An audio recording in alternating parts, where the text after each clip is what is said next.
এখন বাংলাদেশ হয়ে গেছে হরিলুটোর দেশ, যে যেন যে তা ভারত লইয়া চার পেটর বিচারাই দিত নিয়া। এটা রাখার জন্য সরকারিভাবে ওইভাবে নজরদারি নাই। অনেক সুন্দর সুন্দর জায়গা আছিল আমরা এখানে আগে খুব বেশি, কিন্তু এখন মানুষ আসে না। সাদা পাথর তো এখন আমার একজনে মনে হয় যে সাদা পাথর বলে কিছুই নাই। এই পর্যটন এলাকাটা একদম দুর্বল হয়ে যাচ্ছে।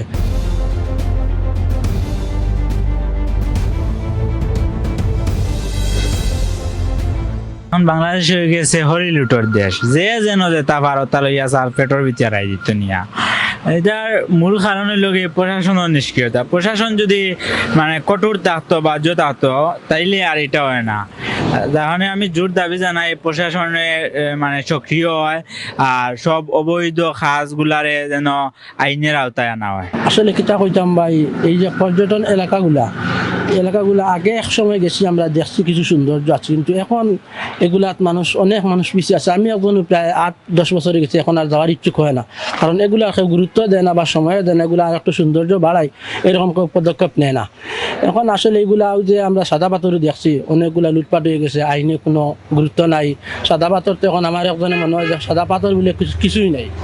এই পর্যটন এলাকাটা একদম দুর্বল হয়ে যাচ্ছে। একমাত্র স্মার্ট সিটি বসুন্ধরা, আধুনিকতায় এক ধাপ এগিয়ে। এই নিউজ মারফত দেখলাম যে সাদা পাথর যে একটা পর্যটন স্পট, যেটা পাথর লুট হয়েছে, তো এগুলো সরকারি ভাবে যে পর্যটক যারা যাবে তাদের যাতে কোনো অসুবিধা না হয় বা এই জায়গার পরিবেশ যেটা আছে এটা যথাযথ ঠিক রাখার জন্য যেভাবে দেখা দরকার, এটা রাখার জন্য সরকারিভাবে ওইভাবে নজরদারি নাই, যার কারণে এই পাথরগুলাই এইভাবে সরানোর সুযোগ হয়েছে।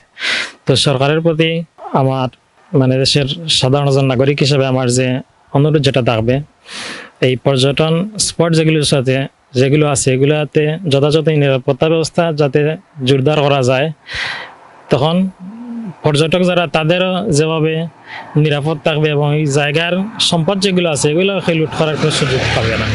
সাদা পাথরের মনে করি আপনারা যে অনেক সুন্দর সুন্দর জায়গা আছিল আমরা এখানে আগে খুব বেশি, কিন্তু এখন মানুষ আসে না। এখানেও কিন্তু অনেক সমস্যা হয়ে গেছে এখন। আর বাইরের দেশেও কিন্তু আমরা দেখছি অনেক সুন্দর সুন্দর জায়গা আছে, সাদা পাথরও আছে, অনেক ভালো লাগে দেখতে। কিন্তু আমরা এখানেও কিন্তু ভালো লাগতো, কিন্তু মানুষ আগে আসতো, কিন্তু এখন আসে না।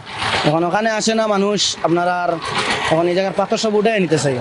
এখন এটা চুরি হইতেছে, কিন্তু এটা আপনার মানুষে কিন্তু অনেক আন্দোলন করতেছে।